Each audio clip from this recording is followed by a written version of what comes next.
Well, hello and welcome YouTube. Mr. Robbins back here with yet another brand new exciting video, all math-based of course, and as always, it is an honor and a privilege to be serving you here today, as it is every day, here in my virtual classroom.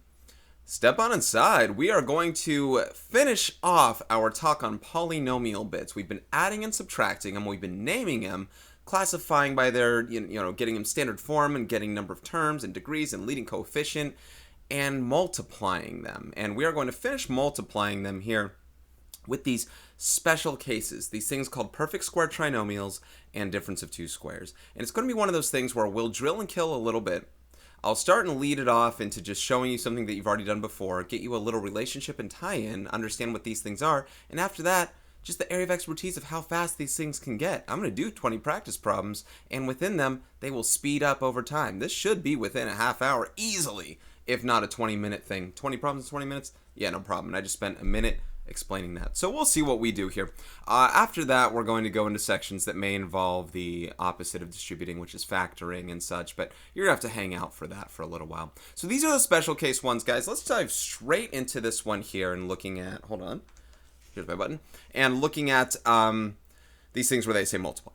Now, some things to keep in mind here when you see this. I got x plus 8 quantity squared, 4x plus 6y quantity squared, etc.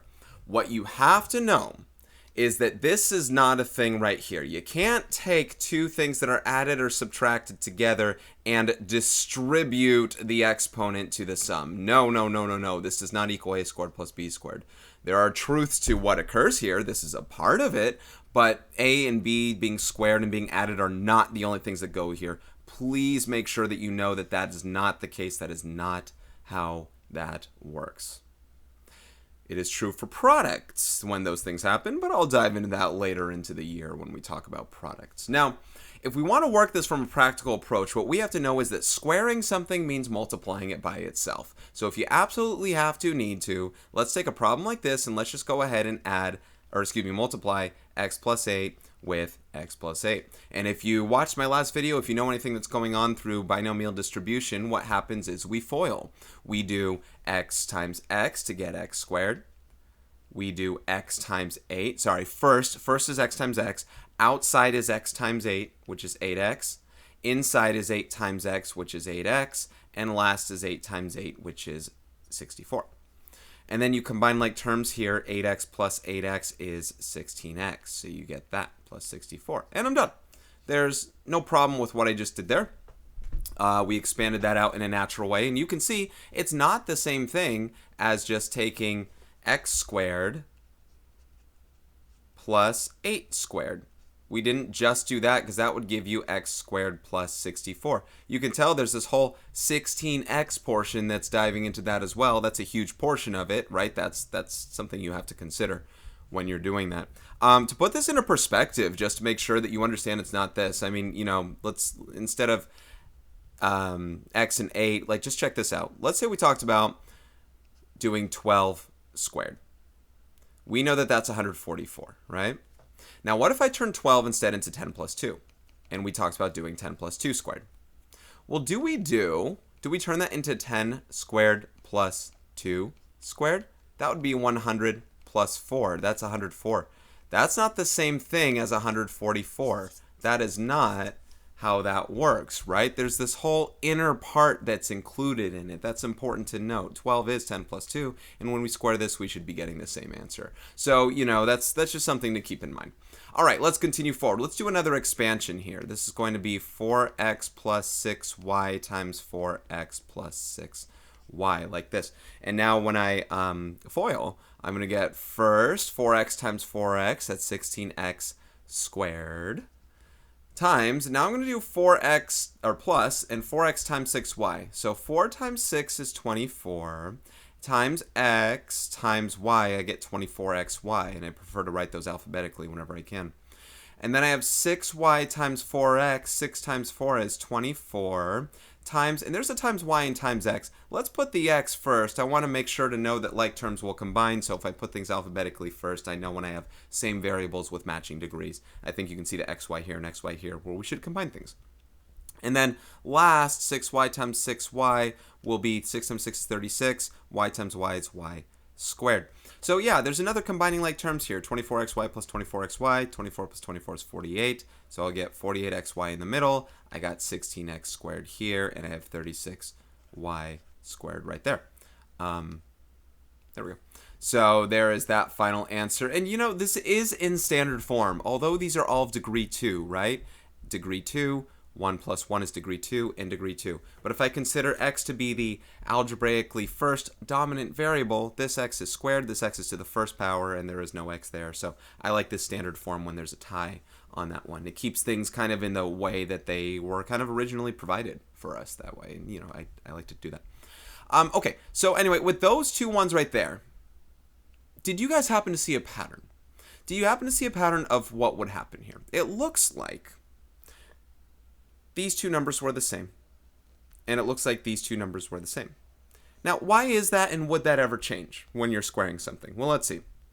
Here we did x times 8, and here we did 8 times x. Multiplication is, you know, commutative. X times 8 and 8 times x are obviously both the same thing there as they combined. And because it's the same numbers that we do, there's like outside and inside, you know what I mean? We are getting that same result each time of those two middle terms. They will not only combine, but they will be identical to the point that adding them to themselves means we're doubling them there. I'm doubling 8x, I get 16x. Right here, 4x times 6y was 24xy. 6y times 4x was still 24xy. You know, the way that we kind of rewrote them stuff, because it's still a 4 times an x times a 6 times a y. All those are still coming in, and once again, there are two of them, and we're essentially doubling them. Doubling 24xy gets us 48xy. Remember, just 24 times 2 is 48. The xy stays as xy. But it seems like this is going to happen all the time. They'll combine, and you'll double the value of what comes there. And then, not only that, but although I showed you that, you know, a plus b quantity squared is an a squared plus b squared, I said there is some truth to it, right? There's a little bit of truth. You still do seem to square the x squared and the 64. Look at this. I got x squared. I got let me write them here. I got x squared and I got 64. They still come out. They're still a part of it. There are just other things in between. So there's a truth to a squared and b squared being a part of it, just like right here. If I square 4x, I would have gotten 4x times 4x. 4 times 4 is 16. X times x is x squared. And squaring 6y right here, that's 6y times 6y. 6 times 6 is 36. Y times y is y squared. So you get my 16x squared and 36y squared here as well. So there's a great pattern. And I know I'm spending a lot of time talking about this, but this gets us to our relationship. This gets us to our relationship. When we have a squared binomial, specifically a binomial, when you have a squared binomial here, some sort of something adding with something else, it apparently what happens is, yes, we square the first term. Yes, we square the last term, and those are on the outsides, you know, right here, x squared 64, 16x squared 36x y squared. But there's this in-between part that seems to be, let's see, what's there? We seem to take this and multiply them, and we double them up because there are two of them. We took this times this as well, right? We multiplied those two, and then we doubled them up right there. So it looks like if 4x was my A and 6y was my B, if x was my A and 8 was my B, it looks like we're multiplying A and B, and then we seem to be doubling that amount because we're taking the product and adding it to itself. So we seem to be taking that, and that's what seems to be happening. This is a formula, if you will, and I don't know if it makes it easier for people. It makes it easier for me, absolutely. You can plug things right in and go, and eventually you can make it very mental. We don't have to expand this into this guy right here to FOIL it. This pattern occurs all the time whenever we have a result of these two things added. So we go ahead and we play with it that way. Let's see if that happens to some of the future problems. I'll expand this afterward, but let's try it with this formula and kind of see what we get. So 6 plus x squared quantity squared right here, if you consider for like 6 to be like A and x squared to be like B, we have a 6 that we're going to square. Then we're going to double the product of A and B. You know, this might be more one of those half-hour videos.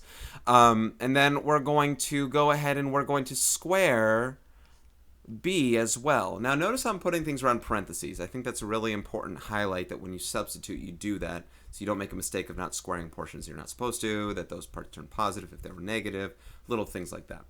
Anyway, I square 6 and I get 36. 6x squared doubled becomes 12x squared. And then a square x squared, that does mean x squared times x squared, which is x to the 2 plus 2 power, which is x to the 4th. I'm overstating that. That's something that I think you're going to kind of know as a result of what we're doing. But yeah, that's going to be x to the 4th power because we're multiplying x squared with x squared. It's not 2x squared. It's x squared squared. Anyway, so there's the result. To put it in standard form here, I'm going to put x to the 4th first and then 12x squared plus 36. You know, if you really wanted to, you could maybe put the x squared term first, make x squared plus 6 quantity squared. With my OCD, I probably would do that for myself. But just for you guys, I just started it off the way that it was, and you still get the same answer regardless. So there's x to the 4th plus 12x squared plus 36. Now, what have we gotten the same answer through foiling? Let's check it out. We would have gotten 6 plus x squared times 6 plus x squared.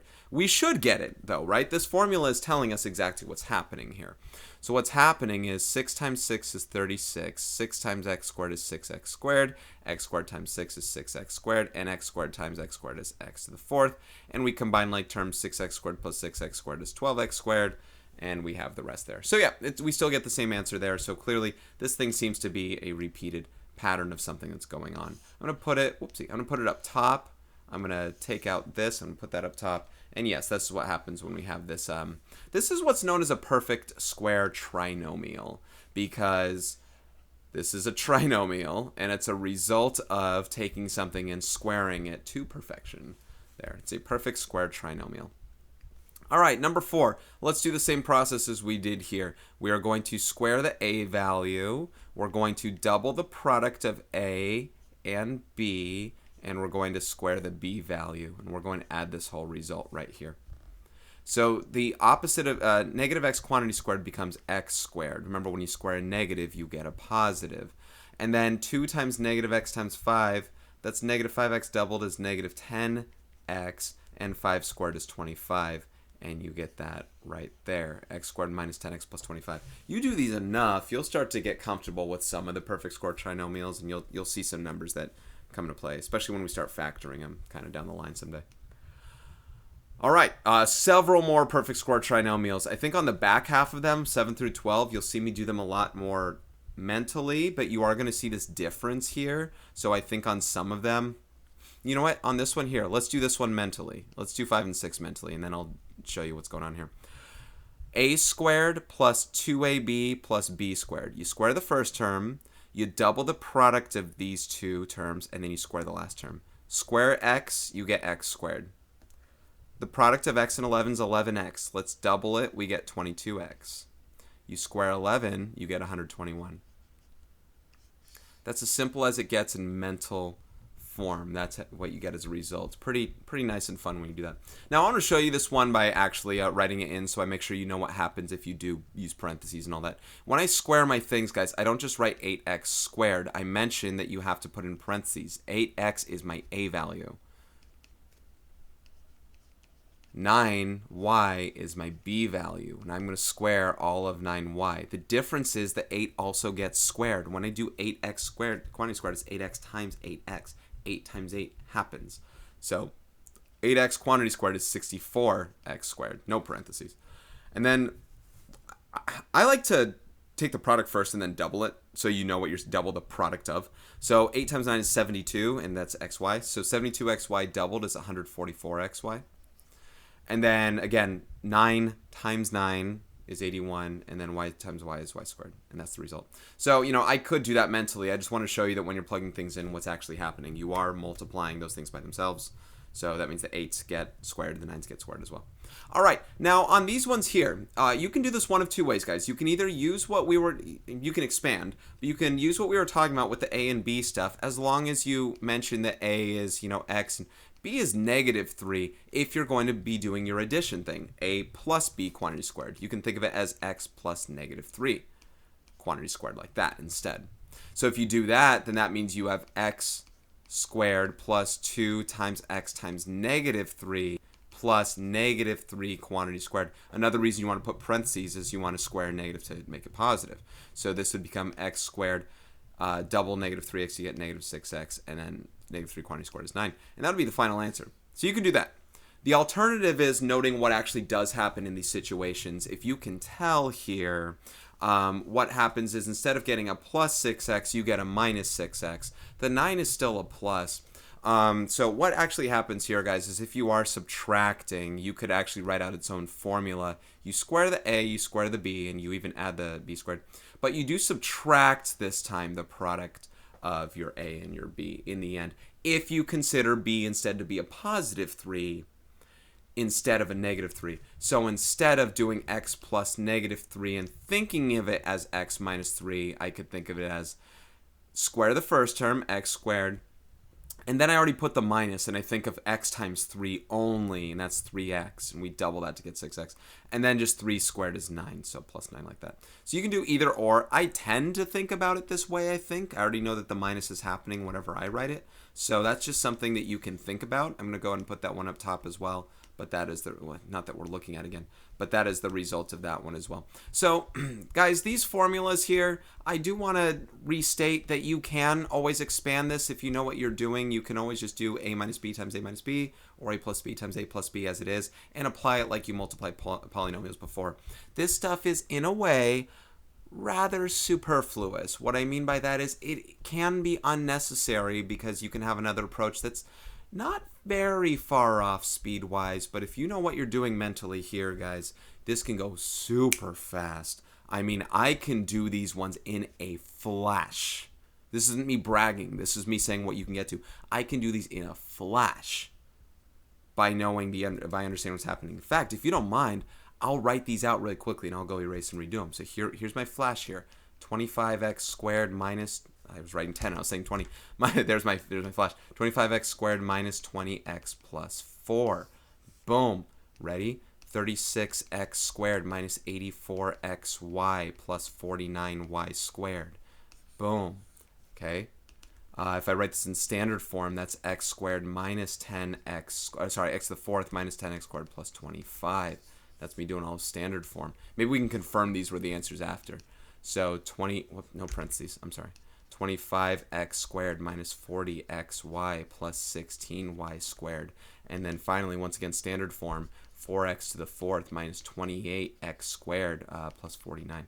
So I just got those answers. And guys, listen, you'll have to trust me on this. There's nothing in front of me that's, you can't look at it, but there's nothing in front of me that's giving me the answers right there. That's me doing it mentally from understanding the idea of perfect square trinomial. Square the first term in standard form. Square the first term, double the product of your two terms, and then square the last term. So I'm going to hide those answers there. We'll reveal them as we go, and we'll see if that's what we actually get in the end. But just to kind of let you know, it is superfluous in a way, but it is also something that you can work with, and it can help you if you want to know what you're doing there. Maybe you'll get to the last ones, and I'll state what I did. But here we go. Let's recap what we talked about here. We're going to square the first guy, and I'll subtract, because we already know it's subtraction. So I'll double the product of these two. This time the 2 is treated, because I'm subtracting, the 2 is treated as a 2. And then I'm going to add and square the last term there. 5x quantity squared is 25x squared. 5 times 5x times x. 5x times 2 is 10. Doubled is negative 10x. And then plus 4. So there's that answer. All right. Moving these to the side. Uh-oh. Sorry about this. Okay, here we go. Number 9. All right. Let's try some of this, together. Square the 6x. We get 36x squared. Minus, now we're going to double the product of these two. 6x times 7y, that's 42xy. And then we're going to square 7y, that's 49y squared. So doubling 42 gets us 84. So 36x squared minus 84xy plus 49y squared. You can see that sometimes I'm writing more work, sometimes I'm writing less. The goal is that I need you to see this progressive occurrence of kind of how things are working. Okay, this one, let's see how much we can do mentally here. 5 squared is 25. I'm going to subtract and double the product of 5 and x squared. So 5 times x squared is 5x squared.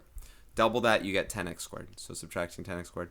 And then x squared is x to the fourth. X squared times x squared is x to the 2 plus 2. That's x to the fourth. So there's that, but standard form would give us x to the fourth minus 10x squared plus 25. There we go. There we go. Hold on 1 second. Okay. Last two. Maybe one physically, one mentally, if that makes sense. Just kind of, write some of these things out. Last two here. Let's square the 5x, in case you're still confused by it. Double the product of 5x and 4y, especially with the y's and the x's, that can get a little confusing. And then add the 4y quantity squared. 5x quantity squared is 25x squared. Double the product of 5x and 4y. 5x times 4y is 20xy. Double that, you get 40xy. And then 4y quantity squared is 16y squared. And that's standard form. We're set. Lastly, I'll reveal those later. I'm trying to drag this up. Lastly, I hope I got those right. Let's try this mentally. 7 squared is 49. 7 times 2x squared is 14x squared. Let's double that and subtract it. That's 28x squared. And then 2x squared quantity squared, right? We got to square 2x squared. 2 times 2 is 4. X squared times x squared is x to the 4th. So plus 4x to the 4th. Excuse me. So we're going to get 4x to the 4th minus 28x squared plus 49.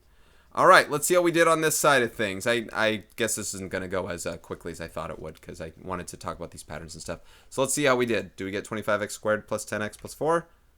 Or minus... Did I screw something up? I screwed this up. Hold on. 5 times 2. This is wrong. I bet I even said 20. My bad. My mental work was even better than that. So there we go. All right, so there's that one. My bad on that one. All right, let's check this one. Reveal. Reveal the secrets. 36x squared minus 84xy plus 49y squared. All right, good. X to the 4th minus 10x squared plus 25. Yep, there it is. 25x squared minus 40xy plus 16y squared. Yahoo! And lastly, 4x to the 4th minus 28x squared plus 49.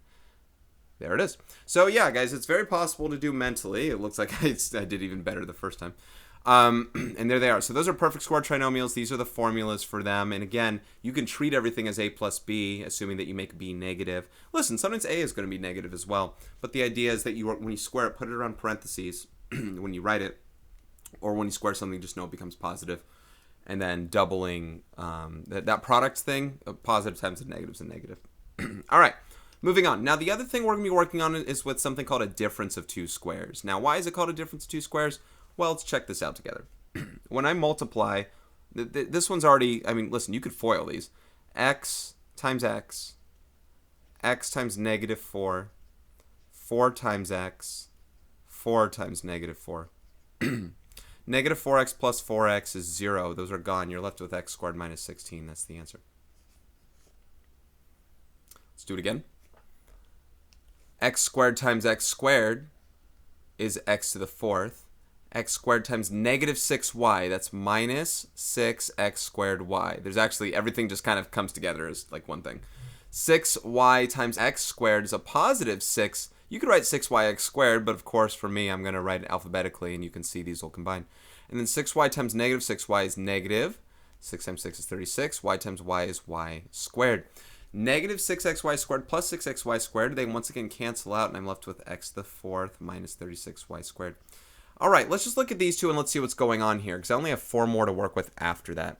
What you're dealing with is something called a difference of two squares, where when you take... I'm not sure if you noticed this, but what's happening is we're adding one bit and we're subtracting the other. So a plus b, a minus b.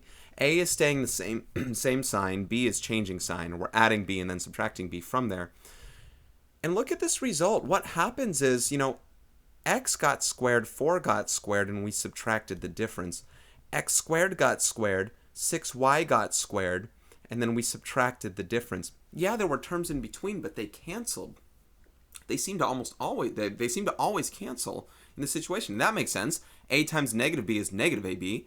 B times a is positive ab. Negative ab plus ab is 0. They cancel. You're left with this squared and this squared, and you're taking its difference. This is called a difference of two squares. So the end result is squaring the first and last term and subtracting them. That is what a difference of two squares is. So if we apply that concept here on this problem, let's go ahead and let's call 9a. So I'm going to square 9. X is like my b, so I'm going to square x. and we're going to subtract, because the last thing that we get is x times negative x. That's what ends up making them subtract in the end. 9 squared is 81. X squared is x squared, and we subtract that. That would be the final answer, but in standard form, it would look like this. Maybe not as preferred to some people there, but that is the standard form equivalent. That's what I'm going to stick with.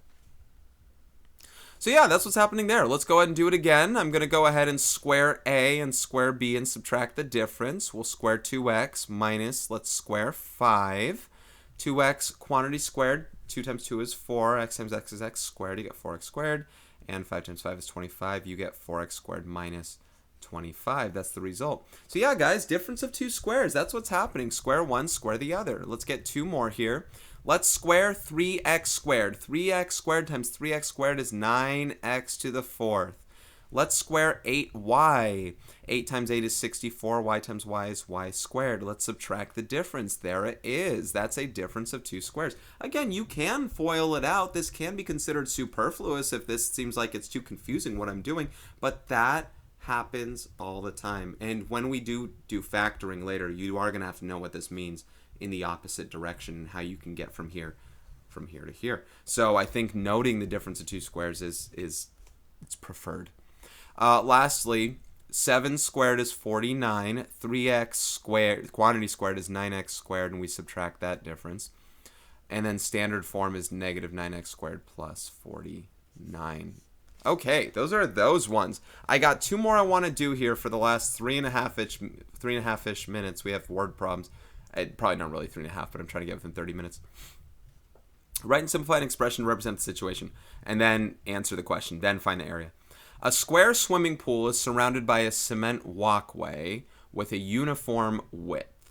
So I have a swimming pool here. Swimming pool is a side length of x minus 2 feet. So I got a square swimming pool. Each side is x. Because it's a square, that means each side is the same length. So I have x minus 2 for width and x minus 2 for height. The side length of the entire square, including the pool and the walkway, is x plus 1 feet. So now we have a walkway surrounding the swimming pool like this. Excuse me. And its length is x plus 1 around it. X plus 1, x plus 1. Write an expression for the area of the walkway. Then find the area of the cement walkway when x equals 7 feet. So we want this area right here. And in order to get this area, what you're going to do is you're going to take the area of the, not the walkway, but the big square. Take the area of this whole thing and then subtract out the area of just this right here, the pool. That'll leave you with the area of this around it. So to find the area of each thing, we're going to do a length times width, or better yet, it's square. When you square something, the area of it is squaring the sides. That's not a 5, that's an S. The area is side squared. So the area of the big square here is going to be x plus 1 quantity squared, each side squared. And then we have to take out the area of this one right here, the area of the swimming pool. So we're going to subtract the area of the swimming pool, which is x minus 2 quantity squared. So this is the area of the walkway, or sidewalk. I'll just put walk. Area of the sidewalk is taking the area of one, subtracting the area of the other.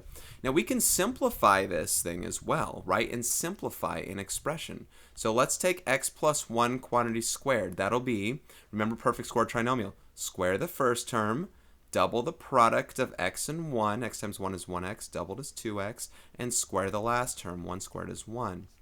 Now let's subtract this one right here. Remember, you got to wrap it around parentheses because we're going to subtract this quantity. X minus 2 quantity squared, we square the first term. We double the product of negative 2 and x, that's negative 4x. Remember, we double it. And then square the last term, we get 4.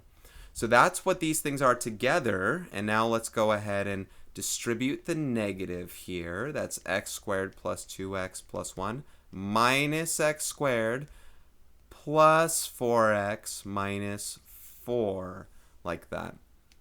All right, combine like terms. Looks like it's going to be a little over 30 minutes. X squared minus x squared is 0. 2x plus 4x is 6x. 1 minus 4 is negative 3. So 6x minus 3, that's the amount of, what are these in feet? What is this in? Feet. This is the amount of square feet that the area of the sidewalk represents here in terms of x.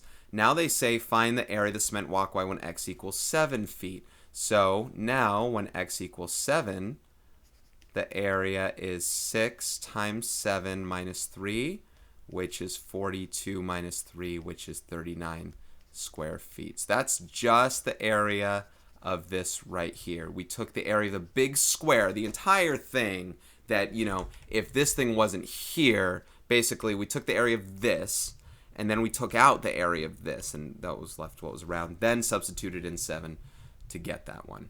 You can double check. You can try and plug in 7 to begin with and see if that's what you get from there. All right, last one. This week, Leo worked X plus 4 hours at a pizzeria. He is paid X minus $4 per hour. Leo's friend Frankie worked the same number of hours, but he is paid X minus $2 per hour. Write an expression for the total amount paid to the two workers, then find the total amount if X equals 12. So to find a total amount, you take the rate times the time, right? The amount paid is how much you get paid per hour times the number of hours. So Leo money, I don't really know how to put this. Leo's money is by how much he's paid per hour times the number of hours worked. So I can take X plus 4 and multiply that by X minus 4. And this is going to be an expression that represents how much money Leo makes given whatever X is, right? So if this is a difference of two squares, so I get to square the first term, square the last term, and subtract them. So X squared is X squared, 4 squared is 16, and subtract that. I get X squared minus $16 made given whatever X is. Frankie works the same number of hours, so Frankie works X plus 4 hours, but he is paid X minus $2 per hour. This one's not a difference of two squares. This is straight foiling, guys. We got a square, X times X is X squared, then X times negative 2 is negative 2X, 4 times X is 4X, and 4 times negative 2 is negative 8, and that simplifies there to X squared plus 2X minus 8. So find the total, write an expression for the total amount paid to both workers. So this is how much this person's paid, this is how much this person's paid. So total, we're going to add how much Leo is paid with how much Frankie is paid. And that's going to give us, just rewrite this, but the signs stay the same. So that gets us 2x squared, that's minus 16, plus 2x, and negative 16 minus 8 is minus 24. This is how many dollars they're going to make there. Now let's find out how much it is if x equals 12. So that's going to equal 2 times 12, quantity squared, plus 2 times 12 minus 24. Now the first one, guys, you got to square the 12 first. Square the 12 first. That's 144. Double that, you get 288. And then 2 times 12 is 24, and then minus 24. So 24 minus 24 goes away. You're left with $288 total for both of them. How much would one make? Frankie would make 144 minus 16 is 128. And then looks like Leo would make 128. Frankie would make 160, I guess, because that's just the math. So anyway, so that's the final result, guys. That is it. And that ought to do it for this one.